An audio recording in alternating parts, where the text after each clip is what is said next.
ঘুমাতে যাওয়ার পূর্বে আপনি এই দোয়াটি পাঠ করুন এবং ফজর ঘুম থেকে উঠেই তার রেজাল্ট, তার ফলাফল আপনি গ্রহণ করুন।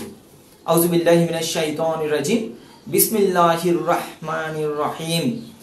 সমস্ত প্রশংসা ওই মহান রব্বুল আলামিনের দরবারে লাখো কোটি কোটি গুণ শুকরিয়া জ্ঞাপনার্থে বলছি আলহামদুলিল্লাহ। এবং মানবতার মুক্তির দূত আকাই মাওলা তাজদার মদিনা নবী আহমদ মুস্তাফা সাল্লাল্লাহু আলাইহি ওয়াসাল্লামের উপর লাখো কোটি কোটি গুণ দরুদ ও সালাম পেশ করে শুরু করছি আমাদের আজকের আলোচনার শুরুতেই আজকে একটি গুরুত্বপূর্ণ বিষয় নিয়ে এসেছি। সেটি হচ্ছে আপনি ঘুমাতে যাওয়ার পূর্বে আল্লাহ রাসূল সাল্লাল্লাহু আলাইহি ওয়াসাল্লামের শেখানো একটি আমল রয়েছে। সেই আমলটি যদি আপনি করতে পারেন, সেই একটি ইস্তেগফার রয়েছে, সেই ইস্তেগফারটি যদি আপনি করতে পারেন, অবশ্যই আল্লাহ পাক রব্বুল আলামিন একজন বোঝা বহনকারীর যেমন বোঝা নামিয়ে ফেললে তার যেরকম হালকা অনুভব হয়, আল্লাহ পাক রব্বুল আলামিন আপনার কাছ থেকে সমস্ত পাপ মোচন করে দিয়ে আপনাকে সেরকম বোঝা হালকা করে দিয়ে, আপনাকে সমস্ত পাপের বোঝা হালকা করে দিয়ে আপনাকে নিষ্পাপ নিষ্কলুষ করে দেবেন ইনশাআল্লাহ।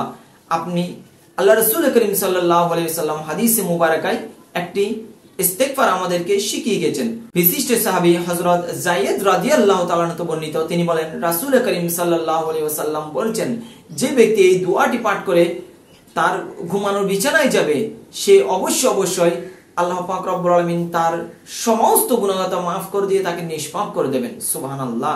তাই আপনি এই আমলটি যদি সহি এবং শুদ্ধভাবে মন থেকে দিল থেকে খুলুসিয়ত নিয়ে যদি করতে পারেন, অবশ্যই আপনি লাভবান হবেন, আপনি উপকৃত হবেন।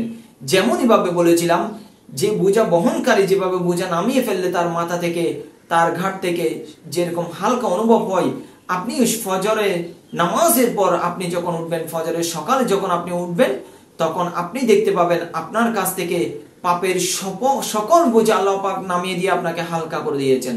আল্লাহ রাসূল করিম সাল্লাল্লাহু আলাইহি ওয়াসাল্লাম যে ইস্তেগফারটি আমাদেরকে শিখিয়ে গিয়েছেন সেটি হচ্ছে আস্তাগফিরুল্লাহাল্লাযী লা ইলাহা ইল্লা হুয়াল হাইয়ুল কাইয়্যুম ওয়া তুবু ইলাইহি। আমি আবার বলছি, আস্তাগফিরুল্লাহাল্লাযী লা ইলাহা ইল্লা হুয়াল হাইয়ুল কাইয়্যুম ওয়া তুবু ইলাইহি। আপনি এই ইস্তেগফারটি, আমরা অনেক সময় অনেক ইস্তেগফার আমরা করি, আল্লাহ রাসূল করিম সাল্লাল্লাহু আলাইহি ওয়াসাল্লাম হাদিসে মুবারাকায় এই ইস্তেগফারটি করতে আমাদেরকে বলেছেন।